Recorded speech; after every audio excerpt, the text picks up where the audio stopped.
Assalamualaikum warahmatullahi wabarakatuh.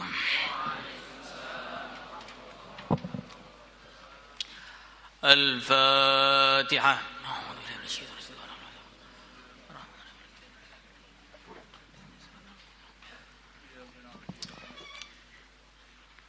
Al-Fatihah.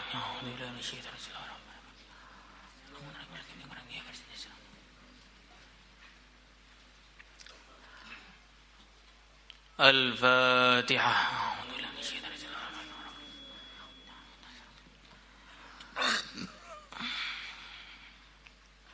Al-Fatihah.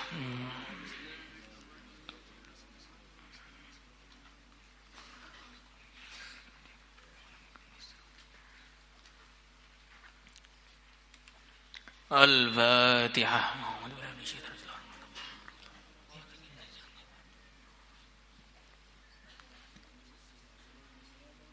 Al-Fatihah.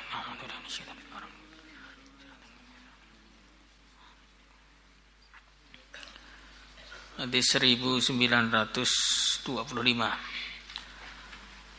Sawabul uzlah 'inda fatadiz zaman wa ihmadidz dzikr wa ihfa'il makan. Berapa? Halaman nomor berapa sih?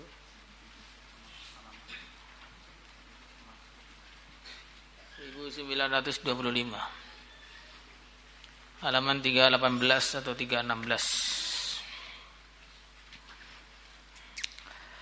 Bismillahirrahmanirrahim. Thawabul uzlah, pahala menyendiri, menyepi, inda fasadiz zaman, ketika rusaknya zaman, wa ihmalidz dzikri, dan menyembunyikan jati diri, tidak pengen terkenal, wa ihfa'il makan, dan menyembunyikan tempat tinggal. An Amir bin Sa'id qala kana Sa'd bin Abi Waqqas radhiyallahu ta'ala anhu fi ibrihi, beliau sedang tinggal bersama unta-unta beliau. Jadi maksudnya ketika ini sedang terjadi khilaf besar di kalangan Sayyidina Ali dan Sayyidina Muawiyah, antara Sayyidina Ali dan Sayyidina Muawiyah. Maka Sayyidina Sa'ad bin Abi Waqqas, yang beliau ini termasuk Asyarah al-Mubasyarah bil Jannah, 10 orang yang dijamin masuk surga, yang doanya terkenal sangat makbul, yang orangnya sudah punya pertimbangan dalam setiap gerakannya. Saking telitinya kehidupannya, begitu beliau mau wafat, putra-putranya sedih, nangis. Beliau sampaikan kepada putra-putranya, "Enggak usah sedih, enggak usah nangis. Saya ini termasuk orang yang sudah dijamin enggak akan diadab oleh Allah." Artinya beliau ini sudah yakin dengan kehidupannya, yakin dengan langkah-langkahnya, yakin dengan keputusan-keputusannya. Bukan orang yang sembarangan seperti kita ini. Kalau kita ini maju juga karena nafsu, mundur pun juga karena nafsu. Kita melangkah karena keinginan kita, kita tidak melangkah juga karena keinginan kita. Ini kalau orang tingkatannya seperti Sayyidina Sa'ad ini, melangkah, tidak melangkah, itu pertimbangannya cuma satu saja, mencari ridha Allah Subhanahu wa ta'ala. Maka beliau pada waktu itu sibuk di ngurus onta-onta beliau. Di sini jadi pelajaran bagi kita bahwa terkadangan yang terbaik ketika ada khilaf antara dua golongan besar itu mundur, hilang dari peredaran, itulah yang terbaik. tidak membenarkan A, juga tidak menyalahkan B. Tidak mendukung A, juga tidak menyerang B. Mundur dari peredaran, sibuk takwa kepada Allah, bisnis yang halal, itu bagian dari perkara yang difahami oleh orang-orang soleh terdahulu. Kalau memang kita sudah yakin bahwa salah satu dari pihak itu hak, yakin betul, ya kita harus nolong. Seperti yang dipraktekkan oleh sahabat-sahabat yang lain. Kalau memang belum yakin, belum tampak bagi kita, atau kita tahu kalau kita ikut malah menjadikan repot mana-mana, tidak terjadi persatuan, juga justru malah terjadi perpecahan, maka sikap yang terbaik itu diam. Karena kadang-kadang dengan sebab satu kata-kata bisa terjadi pertumpahan darah di mana-mana. Sampai dikatakan dalam satu hadis, Allah Subhanahu wa taala akan menghukum orang yang membantu seseorang membunuh orang lain walau bisyatri kalimah, walaupun hanya dengan separuh kalimat. Kalau kata-kata kita ini ternyata membuat perpecahan, membuat kekacauan, membuat pertikaian, membuat pertengkaran, maka diam adalah jalan yang terbaik untuk mendapatkan keselamatan. Faham insyaallah? Uzlah, menyepi. Faja'ahu ibnuhu Umar falamma ra'ahu Sa'dun qala a'udzu billahi min syarri hadzal raqib. Tiba-tiba mendatangi kepada Sayyidina Sa'ad, anaknya yang namanya Umar. Maka ketika Sayyidina Sa'ad melihatnya, beliau mengatakan, aku berlindung kepada Allah dari keburukan penunggang ini. Nah, di sini unik. Ini Umar ini belum ngomong apa-apa, belum berbuat apa-apa, belum bertindak apa-apa. Sayyidina Sa'ad sudah paham, sudah memiliki firasat bahwasanya anaknya ini akan datang membawa keburukan. Artinya apa? Ini dikatakan oleh para ulama, orang itu orang baik atau orang buruk sebenarnya tidak bisa disembunyikan. Kebaikan kamu walaupun kamu sembunyikan seperti apapun, maka suatu saat Allah akan tampakkan. Bahkan nggak perlu ditampakkan oleh Allah, orang akan tahu bahwa kamu orang baik. Baliknya keburukan kamu walaupun kamu tutupi seperti apapun, itu tetap akan tampak. Apalagi bagi orang-orang yang soleh. Orang yang soleh itu faham bahwa orang kalau amal agama wajahnya bersinar, orang tidak amal agama wajahnya menjadi gelap, itu tampak bagi orang-orang soleh. Sayyidina Sa'ad itu bukan hanya soleh, pimpinannya orang soleh, maka tampak. Itu seperti kita lihat di ceritanya Nabi Ibrahim dengan Nabi Ismail. Nabi Ibrahim datang ke rumahnya Nabi Ismail, kemudian ketemu istrinya, ngomong-ngomong sebentar, kemudian pulang. Lalu begitu Nabi Ismail pulang dari pekerjaannya atau tugasnya, beliau tanya pada istrinya, tadi ada orang datang ya? Kok bisa tahu ada orang datang itu bagaimana? Ya Uzairon dulu menjelaskan, ini karena baunya para nabi itu beda dengan yang lain. Jadi rohaniyahnya itu begitu lewat di satu tempat, itu akan menimbulkan rasa yang luar biasa di sekitar situ. Sebaliknya, baunya ahli maksiat juga akan tampak walaupun disembunyikan.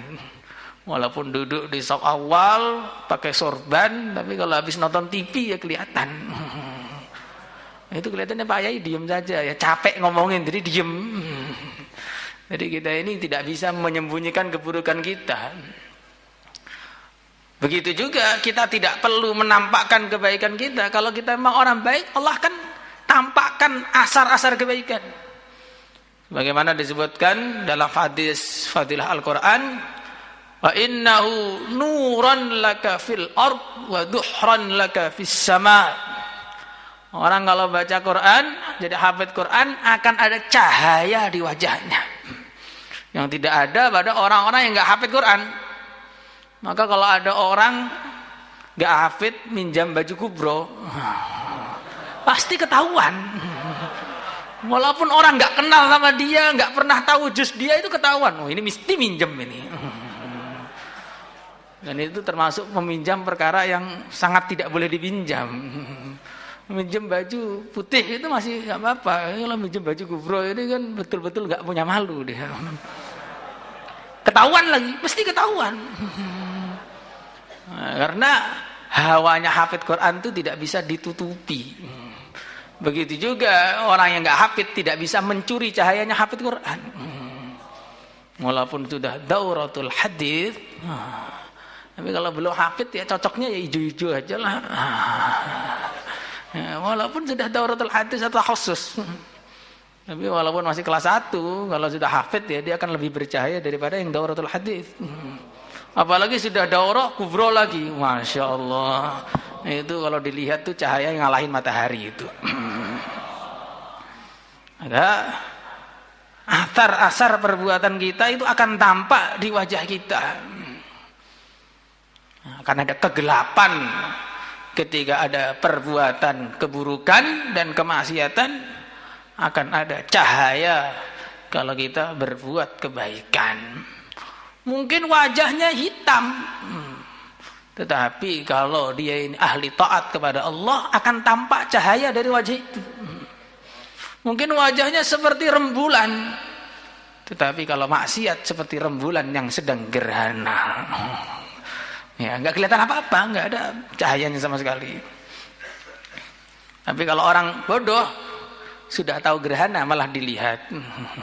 Kalau nggak kelihatan kok dilihat itu kan namanya nggak pinter, itu namanya.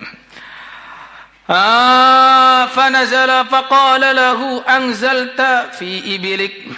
Engkau malah tinggal di unta-unta kamu.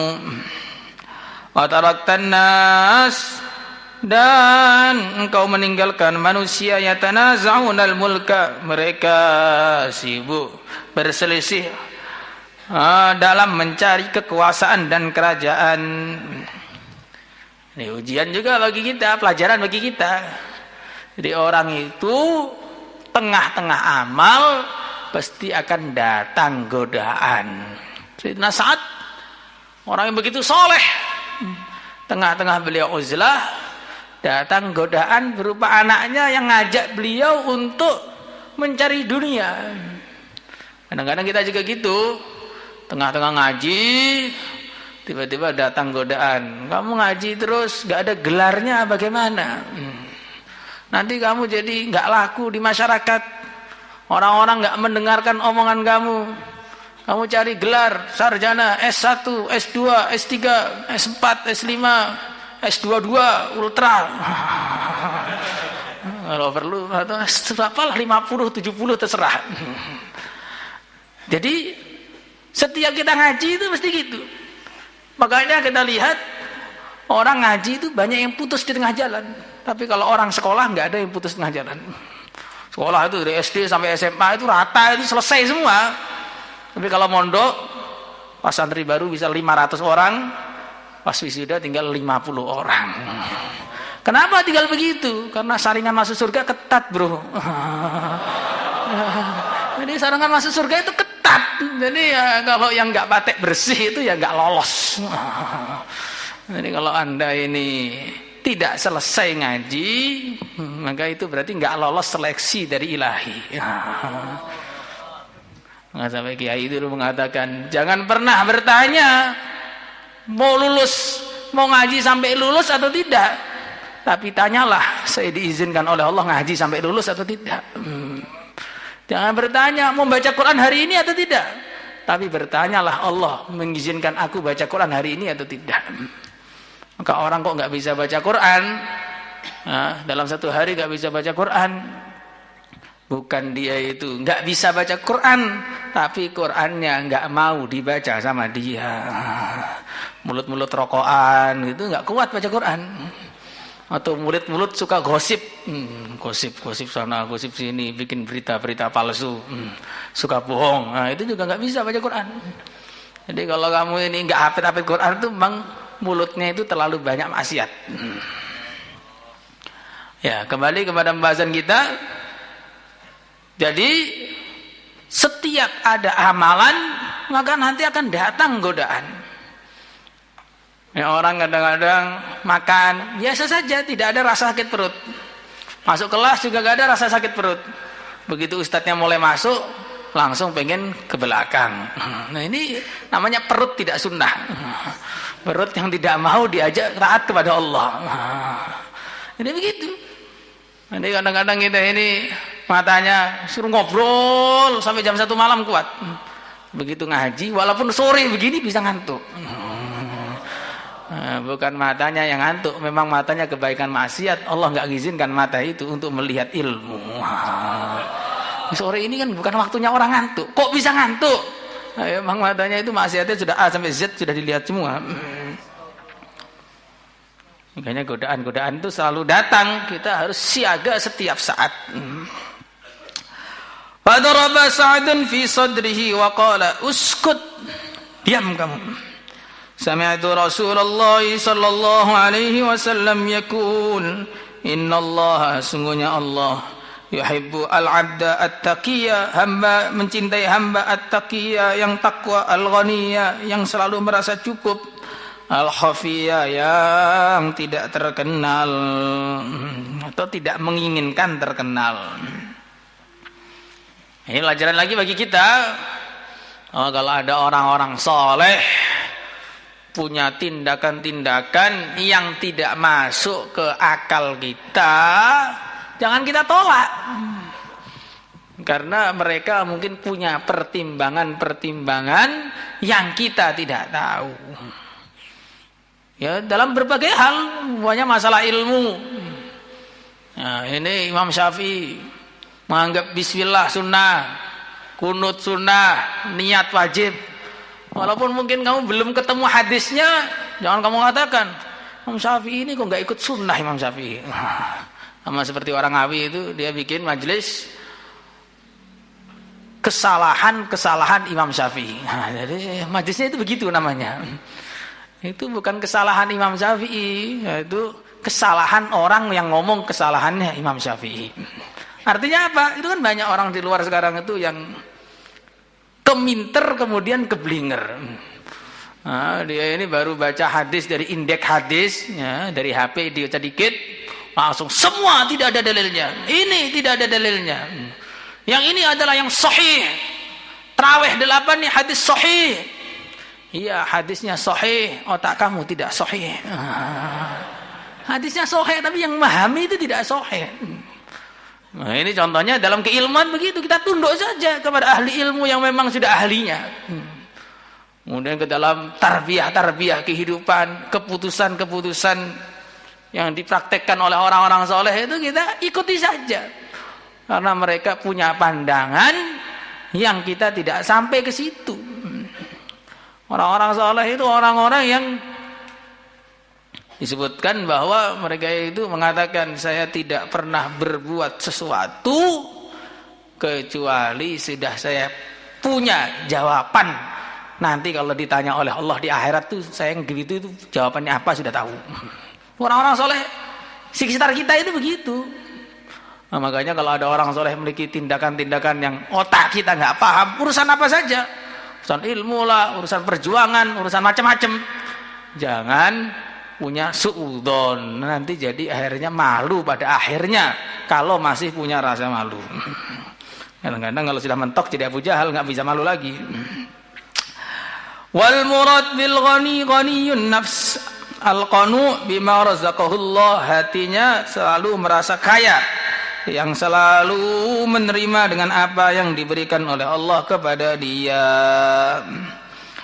Qad hafiya fi makanin, dia telah bersembunyi di satu tempat, mu'ridan an ahli zamanihi, berpaling dari orang-orang zamannya, mukbilan ala sya'nihi, sibuk dengan urusannya yaitu taat kepada Allah. Jadi kalau tips biar kaya itu satu saja, Ada kaya dunia, kaya di akhirat. Nah, kalau kaya akhirat, ya ngamalkan agama, satu-satunya cara. Kalau kaya yang pengen sekarang juga bisa kaya, maka tipsnya cuma satu, yaitu nggak pengen. Ridho dengan apa yang diberikan oleh kamu, oleh Allah kepada kamu, dan tidak pengen kepada apapun. Kalau orang itu sudah nggak pengen, namanya kaya. Kalau masih pengen, berarti sudah nggak kaya. Berarti masih miskin, masih pengen terus. Dan orang itu kalau tidak qanaah, akhirnya apa? Apapun yang Allah berikan kepada dia, dia nggak akan pernah puas. Makan nasi sama sambal, ini contohnya saja bisa dikiaskan. Nasi sama sambal, makan kok sambal terus, panas perut saya. Besok ada sayurnya, makan kok sayur, dikira saya kambing. Nanti ada ayam, bosen ayam terus. Coba kalau kaki 4 gitu, ada kambingnya. Ini kambing terus, darah tinggi saya. Nah, terus ada ayam ada, kambing ada, udang ada, semua ada. Setelah semua ada, ini sebenarnya enak, cuman kurang anget sedikit. Coba kalau agak anget tuh enak. Diangetkan, besok lagi disiapkan. Enak sebenarnya, cuman kepanasan. Misalnya gini, kurang asin, dikasih garam, keasinan. Dan seterusnya. Jadi orang itu kalau tidak qanaah, dikasih apapun oleh Allah, dia nggak akan pernah puas. Ketika jalan kaki, lihat orang naik sepeda, wah naik sepeda ini enak ya. Agak cepet gitu jalan kaki ini kok lama gitu. Ke markas tuh jadi kurang cepet. Begitu naik sepeda, ngelihat orang naik motor, pengen lagi. Sepeda ini sebenarnya sudah duduk, cuman duduk masih berkeringat. Saya pengen yang nggak berkeringat itu naik motor. Sudah dikasih motor oleh Allah. Motor sebenarnya sudah baik sih, cuman kalau hujan tuh masih kehujanan. Jadi kalau musim hujan nggak bisa ke markas.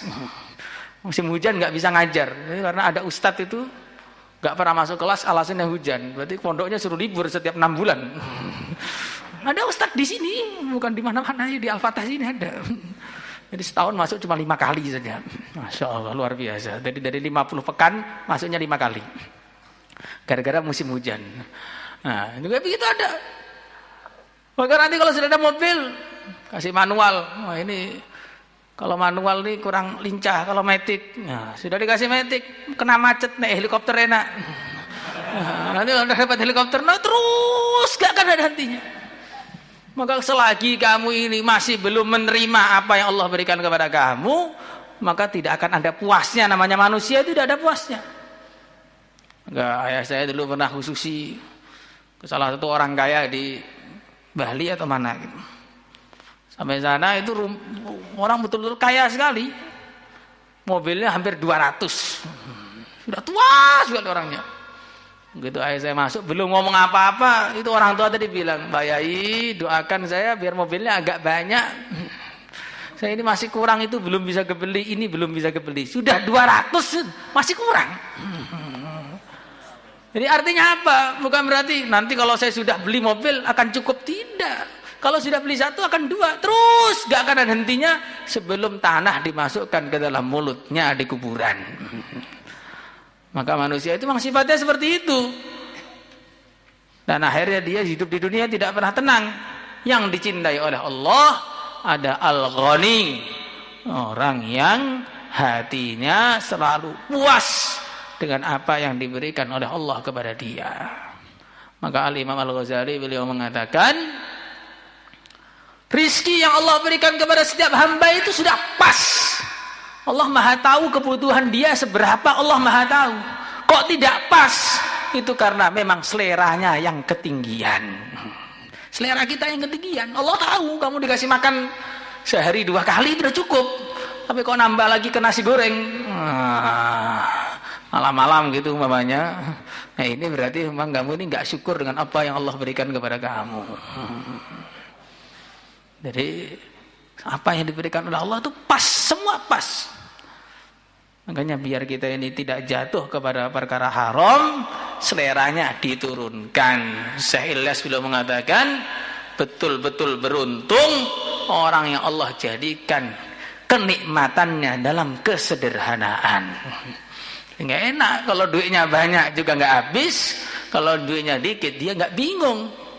Tapi kalau orang itu seleranya adalah mewah-mewahan, duitnya sedikit dia pusing setengah mati, duitnya banyak juga nggak pernah puas karena yang dibeli terus ada.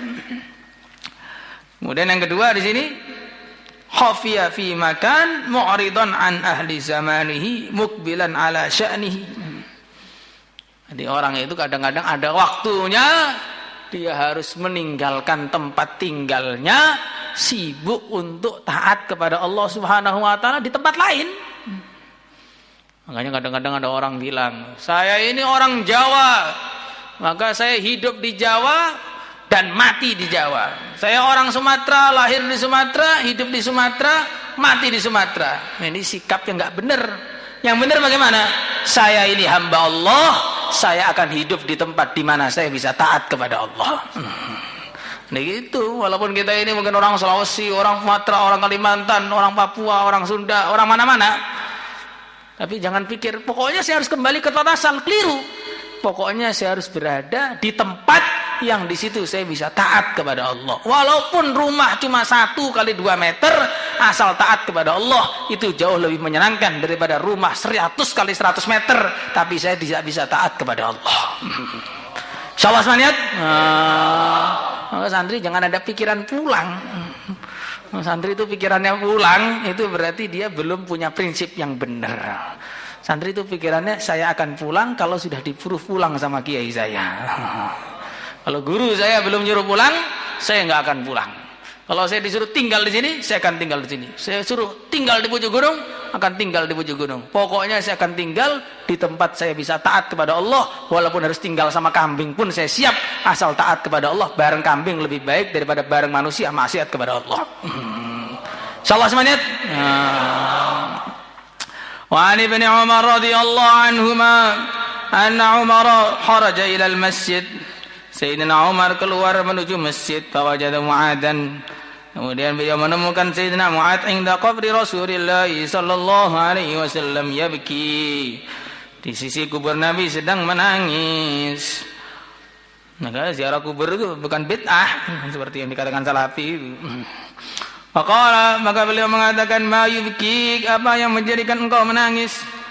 Qala, Sayyidina Mu'adh mengatakan, satu hadis sami'tuhu min Rasulillah sallallahu alaihi wasallam, al-yasiru minar riya'i syirkun. Sedikit dari riya adalah syirik. Ya, karena dia masih pertimbangannya makhluk, bukan pertimbangannya Allah. Nah, ini juga pelajaran bagi kita. Orang-orang dulu mereka menangis karena tidak bisa mengamalkan satu hadis dari Nabi. Kita sudah mendengar ratusan hadis dari Nabi, belum bisa mengamalkan, tidak pernah menangis, malah sibuk tertawa. Jadi ini perbedaannya begitu. Kalaupun kita menangis, bukan karena urusan agama, menangisnya karena urusan cinta yang terlarang oleh agama. Nah, ya begitu, makanya jadi akhirnya begini kita ini. Wa man 'ada auliya Allah, siapa yang menyerang atau bermusuhan dengan wali-wali Allah, faqad barazallahu bil muharabah, sungguh dia telah pengin perang tanding dengan Allah. Jelas kalah. Jelas kalah, bukan bandingannya.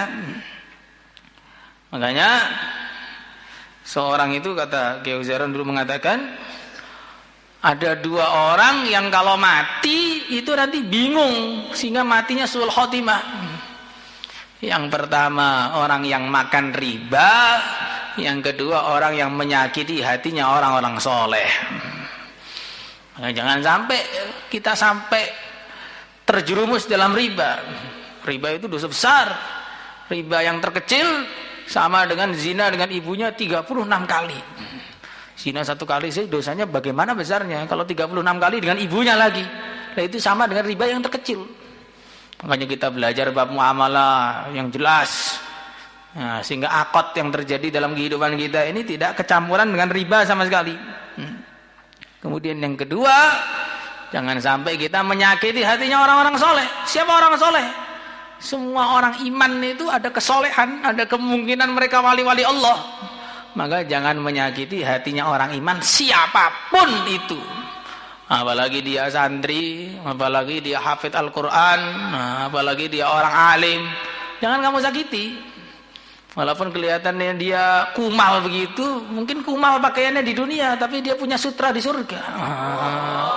Jadi jangan dilihat penampilannya, lihatlah isi hatinya siapa dia. Inna Allah sungguhnya Allah yuhibbul abrara al-atqiya, mencintai orang-orang baik yang bertakwa, al-ahfiya yang tersembunyi, alladzina idza ghabu lam yuftaqadu, itu orang-orang ketika mereka tidak ada yang mencari. Tidak, mana ini kok nggak ada yang begitu. Ada nggak ada sama saja. Wa in hadaru lam yu'raku, kalau mereka datang mereka tidak dikenal. Walaupun seperti itu, qulubuhum masabihul huda, hati-hati mereka adalah pelita-pelita hidayah. Yahrujuna min kulli ghabra'a mudlimah, mereka keluar dari setiap debu-debu yang kelam. Maksudnya mereka dari setiap keburukan mereka bisa selamat dengan sempurna. Kalau disebutkan dalam satu hadis, ada hamba Allah, kata Nabi, ada bagian dari umatku yang kalau meminta kepada orang 1 dinar nggak akan dikasih, minta 1 dirham nggak akan dikasih, minta 1 fals uang yang nggak ada harganya nggak akan dikasih. Tapi kalau dia minta surga kepada Allah pasti dikasih. Jadi memang kita ini nggak tahu. Maka yang paling penting itu bukan penilaian manusia kepada kita, yang paling penting itu penilaian Allah kepada kita itu bagaimana. Orang manusia walaupun menilai kita, penilaiannya itu nggak ada manfaatnya sama sekali bagi kita. Dia mau bilang kita pinter, mau bilang kita ini soleh, mau bilang kita ini wali, atau kita sendiri ngaku wali kalau perlu. Karena lagi ngetren zaman sekarang ini, banyak orang tuh pada ngaku jadi wali. Perasaannya tiap hari mimpi ketemu Nabi, perasaannya bisa ketemu Nabi terang-terangan dalam keadaan melek. Tapi cuma perasaan saja.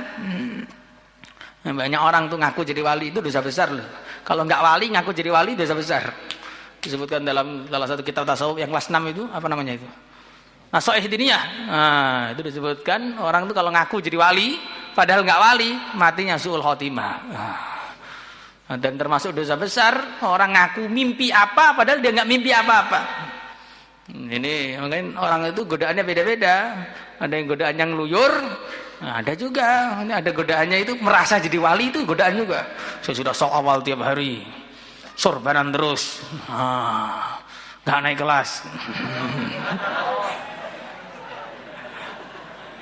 Ya, jadi godaannya beda-beda. Maka kita ini lebih tahu dengan diri kita sendiri. Kita ini siapa, apa yang kita lakukan kita lebih tahu. Maka dari hadis ini kita punya 2 pelajaran penting. Pelajaran yang pertama, jangan meremehkan orang Islam siapapun. Pelajaran yang kedua, kalau dipuji oleh siapapun jangan merasa mulia, jangan merasa jadi istimewa, jangan merasa jadi sempurna. Karena itu tidak ada artinya apa-apa kalau kita gak dapat ridho dari Allah Subhanahu wa ta'ala. Salatullah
رتبة يا أيها الأمين حسبك رتبة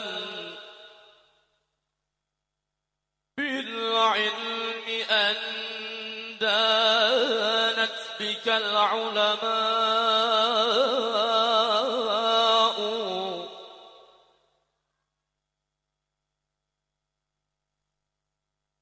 يا من له الأخلاق مادة والعلا